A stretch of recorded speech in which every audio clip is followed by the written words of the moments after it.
Good morning students and welcome to my YouTube channel tutorials. और कैसे हैं आप सब? आई होप आप सभी अच्छे होंगे, कोविड-19 से बचे हुए होंगे। तो चलिए स्टार्ट करते हैं आज का लेक्चर। जो आज का लेक्चर है वो होगा अपना importance of pH in our daily life. ठीक है, कि जो पीएच वैल्यू है वो किस तरह से मैटर करती है अपने डेली लाइफ के अंदर। मैंने लास्ट लेक्चर के अंदर आपको यूनिवर्सल इंडिकेटर का टॉपिक करवाया था, जिससे मैंने आपको बताया था कि आप कैसे फाइंड आउट कर सकते हैं एसिडिक और बेसिक सॉल्यूशंस की पीएच वैल्यू को। ठीक है, तो वहाँ से हमने बहुत सारी जो डेली लाइफ के अंदर मटेरियल्स यूज होते हैं उनकी पीएच वैल्यू भी करवाई थी। जैसे अगर हम बात करें मिल्क की होती है 6.5 to 6.8। ठीक है, उसके बाद अगर हम बात करें सलाइवा की, तो सलाइवा की दो वैल्यूज़ होती हैं। एक तो होती है आफ्टर द मील, एक होती है बिफोर द मील, खाना खाने से पहले, खाना खाने के बाद। अब खाना खाने से पहले जो पीएच वैल्यू मोर देन 7 होती है, खाना खाने के बाद हो जाती है लेस देन 7। अब ऐसा क्यों होता है आपको कमेंट करके बताना है। ठीक है, चलिए देखते हैं कितने स्टूडेंट्स इस क्वेश्चन का आंसर दे पाते हैं। उसके बाद हमने देखा था कि हमारे ब्लड की जो पीएच वैल्यू है 7.4 होती है, टूथपेस्ट की पीएच वैल्यू 8 होती है। तो इस तरह से हमने डेली लाइफ के अंदर जो चीज़ें होती हैं उनकी पीएच वैल्यू को हमने स्टडी किया था। अब वो क्यों स्टडी करते हैं, क्या रिलेशन है उसका, पीएच वैल्यू क्यों इंपॉर्टेंट है हमारे लिए, तो उसको हम समझते हैं। तो चलिए स्टार्ट करते हैं। तो हम पढ़ते हैं आज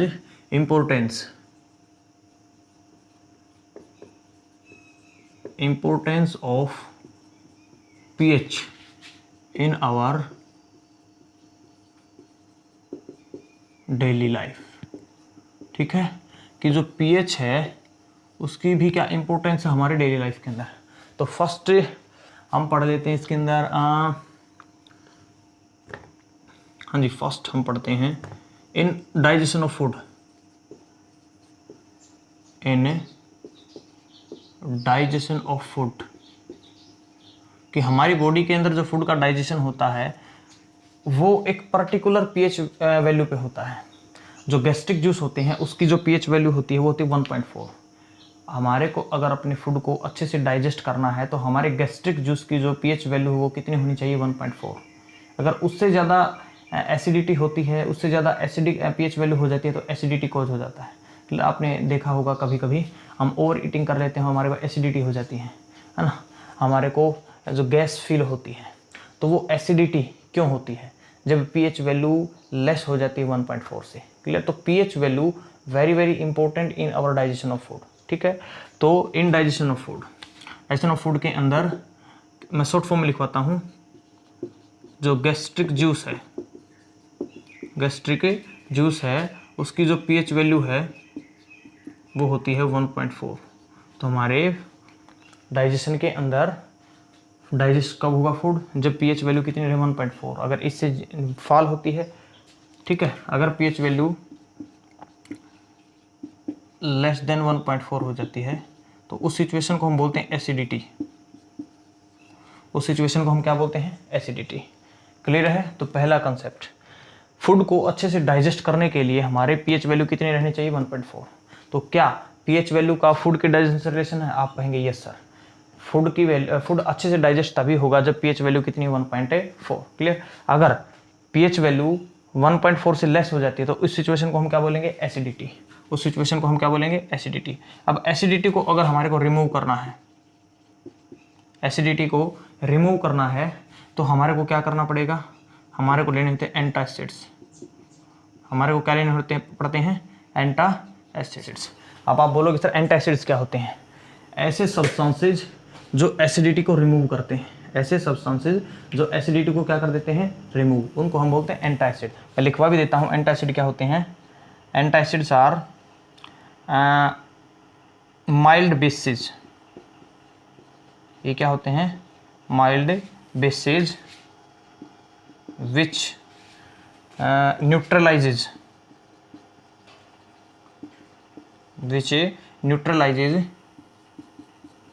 एक्स्ट्रा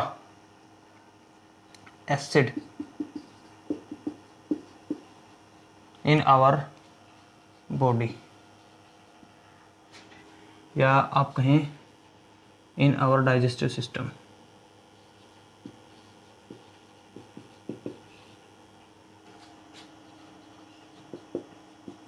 ठीक है, कि अगर डाइजेस्टिव सिस्टम के अंदर pH वैल्यू लेस देन 1.4 है तो वहाँ पे कुछ एक्स्ट्रा एसिड है, एसिड ज़्यादा हो गया है। अब उन एसिड को न्यूट्रलाइज करने के लिए हम कुछ केमिकल सब्सटेंस खाते हैं। उन केमिकल सब्सटेंसेस को कहा जाता है एंटासिड्स। उन केमिकल सब्सटेंस को क्या कहा जाता है? एंटासिड। होते क्या है? Mild base. माइल्ड बेस का मतलब वीक बेस, थोड़े से बेस, ठीक है। तो उस एक्स्ट्रा एसिड को बस न्यूट्रलाइज कर देते हैं। इस वजह से जो एसिडिटी हमारे को होती है वो दूर हो जाती है। तो हम कहेंगे एसिडिटी को रिमूव किया जाता है एंटा एसिड खा के। क्लियर है? अब कैसे? एंटा एसिड के एग्जाम्पल हम पढ़ लेते हैं। एग्जाम्पल है जैसे milk of magnesia, milk of magnesia. जो होता क्या है? Magnesium hydroxide, MgOH twice. क्या होता है milk of magnesia? Magnesium hydroxide. उसके बाद एक एग्जाम्पल और होता है हमारा बेकिंग सोडा, बेकिंग सोडा जिसका फॉर्मूला होता है NaHCO3। अब ये जो बेकिंग सोडा है इसके NaHCO3, ठीक है, बेकिंग सोडा। अब इसको हम डिटेल में पढ़ने वाले हैं। मिल्क ऑफ मैग्नीशिया क्या है मैंने आपको बता दिया। तो दो एंटासिड है। अगर हमारे को एसिडिटी होगी तो हम क्या खा लें? हम कंज्यूम कर ले milk of magnesia, acidity remove. क्यों? बेस होता है। एसिडिटी किसकी वजह से? एक्स्ट्रा एसिड की वजह से। pH value less than 1.4।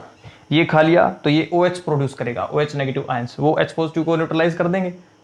तो बेस ने एसिड के इफेक्ट को न्यूट्रलाइज कर दिया, एसिडिटी क्या होगी? रिमूव। क्लियर है? उसके बाद बेकिंग सोडा भी कुछ इसी तरह से काम करता है। तो पहला कंसेप्ट हमने सीखा कि pH is very very useful in digestion of food, कि pH वैल्यू रहनी चाहिए 1.4। अगर उससे कम हुई तो एसिडिटी, एसिडिटी होगी तो एंटासिड लेंगे। एंटासिड क्या होते हैं? ये होते हैं। एग्जाम्पल क्या है? ये। क्लियर है? तो नोट कीजिए इसको।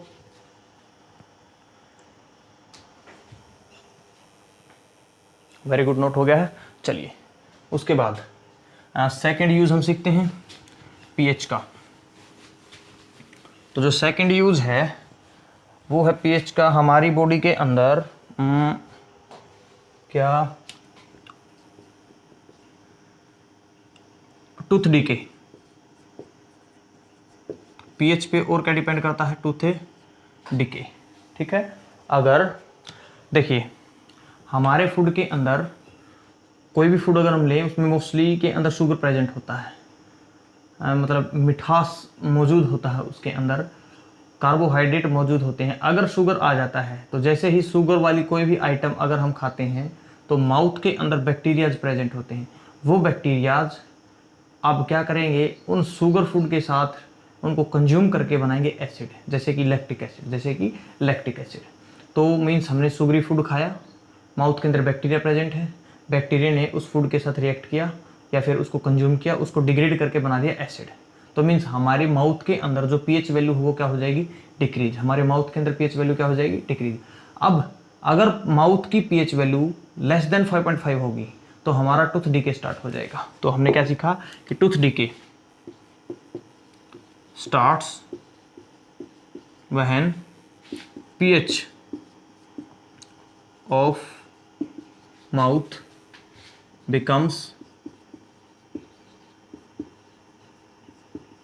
Less than 5.5। कि हमने सीखा कि टूथ डीके स्टार्ट हो जाएगा अगर हमारे माउथ की pH वैल्यू 5.5 से कम हुई। अब ऐसा होगा को मैंने बताया आपको कि इसके लिए होता क्यों है कि जो शुगरी फूड होते हैं,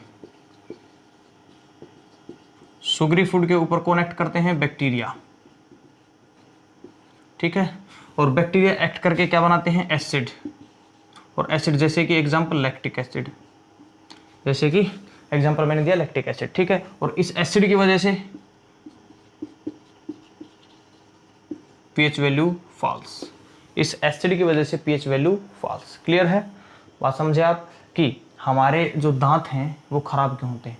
एक कंसेप्ट और आपने सीखा होगा कि हमारा जो टिथ होता है उसके ऊपर बहुत ही हमारी बॉडी के अंदर जो हार्डेस्ट मटेरियल होता है वो होता है कैल्शियम फॉस्फेट। और वो कैल्शियम फॉस्फेट कहाँ होता है? टिथ के जो सबसे ऊपर वाली लेयर होती है इनेमल। तो इनेमल सबसे हार्डेस्ट मटेरियल से बनता है, कैल्शियम फॉस्फेट से। बट अगर pH वैल्यू 5.5 से कम हो जाए तो जो सबसे हार्डेस्ट मटेरियल वो भी डिग्रेड हो जाता है। वो भी क्या हो जाता है? डिग्रेड। तो अब उस टिथ को हमारे को यूं का यूं बनाए रखना है। अगर आप चाहते हैं कि बुढ़ापे के अंदर भी आप अच्छे से खाना खा सकें, तो जो आपका आज मन करता है, ठीक है, उन चीज़ों को आप कंज्यूम कर सकें, क्योंकि बुढ़ापे में कई बार जो दांत है ना वो हमारे निकल जाते हैं इस प्रोसेस की वजह से, है ना, इस प्रोसेस की वजह से। तो अब अगर आप चाहते हैं कि बुढ़ापे में भी आप अच्छे खासे सारी चीज़ें कंज्यूम कर पाएँ तो उसके लिए आपको अपने दांतों को स्ट्रॉन्ग रखना होगा, है ना। और स्ट्रॉन्ग रखने के लिए क्या तरीका है कि आप अपने माउथ की जो पीएच वैल्यू हो वो 5.5 से नीचे ना जाने दें। अगर इससे नीचे पीएच वैल्यू नहीं जाती है तो आपके टूथ डीके स्टार्ट नहीं होगा। अब उसका तरीका क्या है, अब उसको रोकने के लिए हमारे को उसका कोज समझना पड़ेगा। कोज हमारे को पता लग गया कि अगर शुगरी फूड खाएंगे, अगर मीठे फूड खाएंगे हम तो बैक्टीरिया माउथ के अंदर प्रेजेंट है, एसिड बना देंगे, उससे पीएच वैल्यू 5.5 से नीचे आ जाएगी, जिससे टूथ डीके स्टार्ट हो जाएगा। अब क्या करें, अब इस प्रोसेस को रोकने के लिए हमारे को क्या करना होता है, देयरफॉर वी यूज टूथपेस्ट, है ना, therefore we use toothpaste because it's pH value is 8, because its pH value is 8। अब क्यों, because it contains bases, it contains bases। तो टूथपेस्ट के अंदर क्या होता है, उसकी pH वैल्यू 8 होती है। pH वैल्यू 8 क्यों होती है, क्योंकि उसके अंदर होते हैं बेसिस। अब ये क्या करते हैं, therefore these bases neutralizes the acids present in our mouth, so prevent tooth decay, so prevent tooth decay।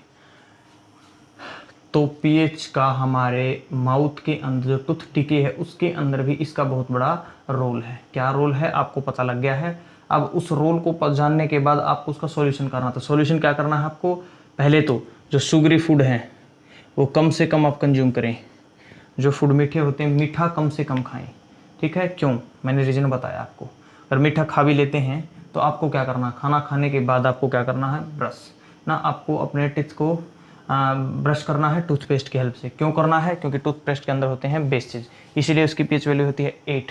अब वो बेस क्या करते हैं, जो हमारे माउथ के अंदर एसिड प्रेजेंट है उसको न्यूट्रलाइज कर देते हैं। अब एसिड खत्म तो पीएच वैल्यू 5.5 से नीचे नहीं होगी। पीएच वैल्यू 5.5 से नीचे नहीं होगी तो क्या होगा, अब जो बेसिस हैं, अब जो अपने बैक्टीरियाज हैं वो भी मर जाएंगे। आपने देखा ना, वो ऐड आती है और टूथपेस्ट सारे के सारे माउथ के जम्स को मार देता है, बट एक को तो वो भी छोड़ देता है। तो वो वही मैसेज, जो एक बचा है वो वही मैसेज देता है कि आपको सफाई बहुत अच्छे से रखनी है, ठीक है। आपको दिन के अंदर 2 बार टूथपेस्ट का यूज़ करना है, 2 बार अपने दांतों को ब्रश करना है, क्लियर। और सुबह आप बेशक ना करें, देखिए आप ये मत कहेंगे सर आप क्या सिखा रहे हो, अगर आप करते हैं तो करते रहिए। 2 बार करते हैं बहुत अच्छा है, 1 बार सुबह 1 बार शाम को। बट अगर आप 2 बार नहीं करना चाहते हैं तो आप सुबह की बजाय आप करें रात में, कि रात में हम खाना खा के सो जाते हैं, पूरी रात बैक्टीरिया अपने दांतों के साथ लड़ते रहते हैं, एसिड बनाते रहते हैं, टूथ एनिमल डीके होता रहता है, क्लियर। तो आप रात में ज़रूर ब्रश करके सोएं। खाना खाने के 1 घंटे बाद 1.5 घंटे बाद आपको जो ब्रश करना ब्रश करें और फिर सोएं, क्लियर। तो रात में ब्रश करना बहुत ही ज़्यादा ज़रूरी है। अगर कंपैरिजन किया जाए दिन से, अगर आप 2 बार करते हैं तो बहुत अच्छे बेटा, क्लियर है। तो चलिए इसको नोट कीजिए।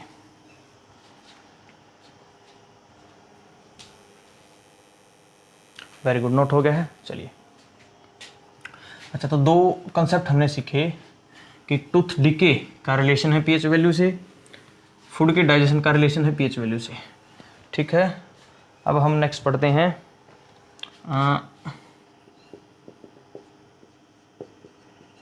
Blood has pH value 7.4 because our body works properly in range of 7 to 7.8 pH। इसकी रेंज है pH की।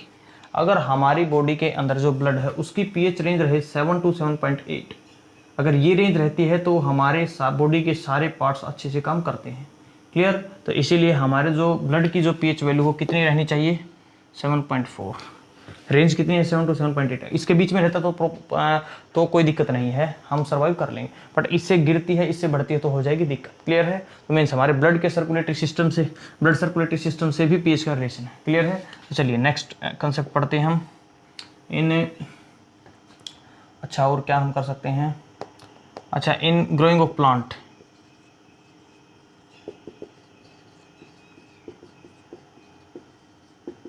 इन ग्रोइंग ऑफ प्लांट्स, देखिए जो प्लांट हैं वो अच्छे से ग्रोथ करते हैं, वेल ग्रो करते हैं if pH value of soil, if pH value of soil is 7। Plant अच्छे से ग्रो कर पाएंगे अगर pH वैल्यू क्या है 7। सही बात है। अब अगर pH value of 7, pH value of soil not 7, pH value of soil अगर हो जाती है लेस देन 7 या फिर हो सकती है मोर देन 7, या फिर हो सकती है मोर देन 7। pH वैल्यू अगर सॉइल की 7 है तो प्लांट अच्छे से ग्रोथ करेंगे। बट अगर pH value of soil less than 7 होगी या फिर मोर देन 7 होगी, दोनों ही केसेस के अंदर जो प्लांट है अच्छे से ग्रो नहीं कर पाएंगे। तो अब क्या करते हैं, अगर लेस देन 7 है तो जो सॉइल है वो कैसी हो जाएगी? Acidic soil. और अगर मोर देन 7 है तो सॉइल कैसी हो जाएगी? Alkaline soil. एल्केलाइन सॉइल का मतलब होता है बेसिक सॉइल, बेस की अमाउंट ज़्यादा है। तो अब इन केसेस के अंदर प्लांट अच्छे से ग्रो नहीं कर पाएंगे।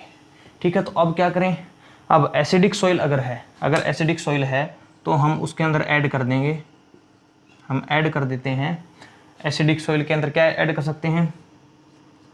CaO, कैल्शियम ऑक्साइड, जिसको हम लाइम बोलते हैं, या फिर हम ऐड कर सकते हैं CaCO3, कैल्शियम कार्बोनेट, लाइमस्टोन जिसे हम बोलते हैं, या फिर हम ऐड कर सकते हैं CaOH2, कैल्शियम हाइड्रोक्साइड। ठीक है, तो सॉइल बन जाएगी न्यूट्रल।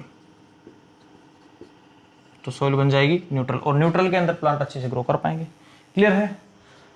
तो अगर सॉइल की pH वैल्यू 7 से कम होगी तो वो हो जाएगी एसिडिक है, तो उसको ठीक करने के लिए उसको ठीक करना पड़ेगा, अदरवाइज प्लांट अच्छे से ग्रो नहीं कर पाएंगे। तो हम क्या मिला देंगे उसके अंदर? बेसिस। हम क्या मिला देंगे इसके अंदर? बेसिस। ये सारे के सारे क्या हैं? बेस। सारे के सारे क्या हैं? बेस। कैल्शियम ऑक्साइड मिला दो, या फिर कैल्शियम कार्बोनेट मिला दो, या फिर कैल्शियम हाइड्रोक्साइड मिला दो, उससे आपकी सॉइल बन जाएगी न्यूट्रल। क्लियर है? अब अगर सॉइल होगी एल्केलाइन तो अब क्या करें? अगर सॉइल एल्केलाइन हो जाती है तो उसके अंदर आप ऐड कर दें मैन्योर। उसके अंदर आप क्या ऐड कर दें? मैन्योर, जो किसकी तरह काम करेगा? एसिड की तरह। तो अगर सॉइल बेसिक होगी है, एल्केलाइन होगी है, तो आप ऐड करें मैन्योर, खाद डाल दें आप, सिंपल जो खाद होता है हमारे घर पे, उस खाद से उसकी जो pH वैल्यू है वो डिक्रीज हो जाएगी। और अगर डिक्रीज हो जाएगी तो सॉइल कैसी बन जाएगी? न्यूट्रल। तो सॉइल बन जाएगी न्यूट्रल, और न्यूट्रल अगर सॉइल होगी तो प्लांट अच्छे से ग्रो कर पाएंगे। क्लियर है? तो ये रिलेशन था pH का, किसके साथ है? In growth of plant. कि अगर प्लांट को, जिस सॉइल के अंदर प्लांट को ग्रो किया है, उस सॉइल की pH वैल्यू 7 रहती है तो बहुत अच्छा है, 7 to 7.4 रहती है वो भी अच्छा है। बट अगर इससे ज़्यादा या इससे कम हो जाती है तो प्रॉब्लम हो जाती है। अब कम होगी तो सॉइल हो जाएगी एसिडिक। उसके अंदर आपको पता है एसिड का जो इफेक्ट है वो कौन खत्म कर सकता है? बेस। तो हम मिला देंगे बेस का, जैसे calcium oxide, calcium carbonate, calcium hydroxide, कोई भी बेस आप मिला दें, ज़्यादातर ये यूज किए जाते हैं। तो सॉइल न्यूट्रल, प्लांट अच्छे से ग्रो कर पाएंगे।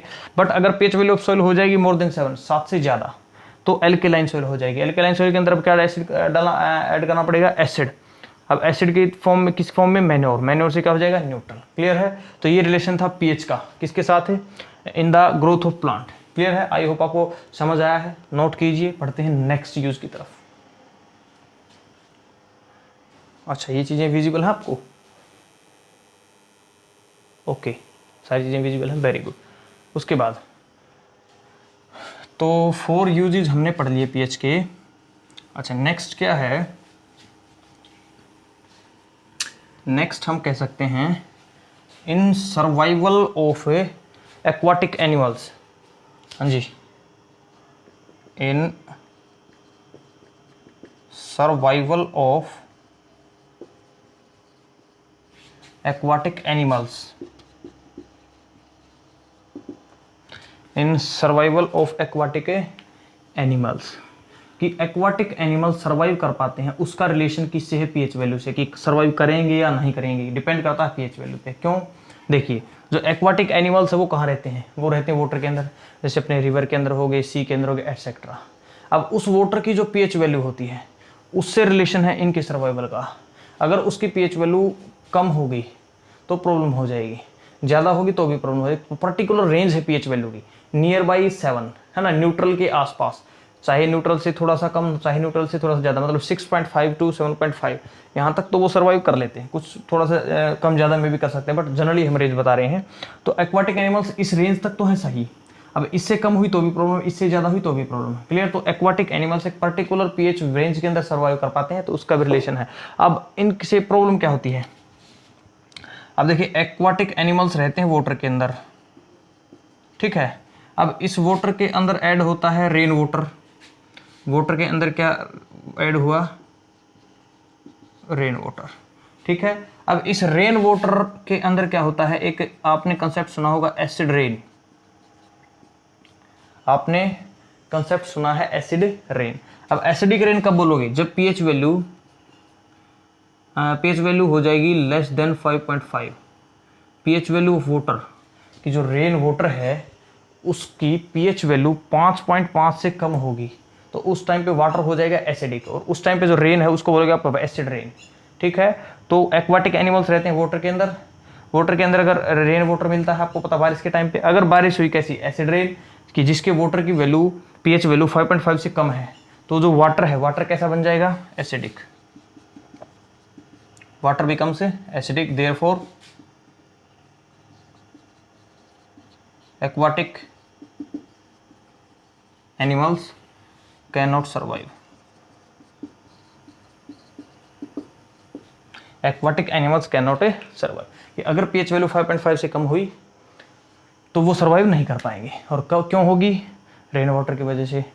रेन वाटर की किसकी वजह से? एसिड रेन की वजह से। एसिड रेन का कंसेप्ट 5.5 से पीएच वैल्यू कम। अब कैसे होता है? ये हमने छोटी क्लासेस के अंदर पढ़ रखा है, कि हमने पढ़ा था कि जो बारिश के अंदर पानी आता है और एटमॉस्फेयर के अंदर बहुत सारी एसिडिक गैसेज होती हैं, जैसे कार्बन डाइऑक्साइड है, सल्फर डाइऑक्साइड है, नाइट्रोजन ऑक्साइड है, ये सारी एसिडिक गैसेज होती हैं, क्योंकि वाटर के साथ रिएक्ट करके एसिड बनाते हैं। अब वो एसिड इस वाटर के अंदर आ जाता है, इसकी वजह से ये वाटर एसिडिक हो जाता है। और अब रेन वाटर है, इसीलिए रेन को ही हमने क्या बोल दिया? Acid rain. क्लियर है? 8th क्लास के अंदर आप पढ़ते हैं, तो चलिए नोट कीजिए इसको। वेरी गुड, नोट हो गया है। चलिए अब नेक्स्ट कंसेप्ट पढ़ते हैं पीएच का, कि पीएच और कहाँ पे इंपॉर्टेंट है। पीएच है 6 पॉइंट हम बना लेते हैं इसके अंदर। क्या? In self defence, in A self defence of plants and animals,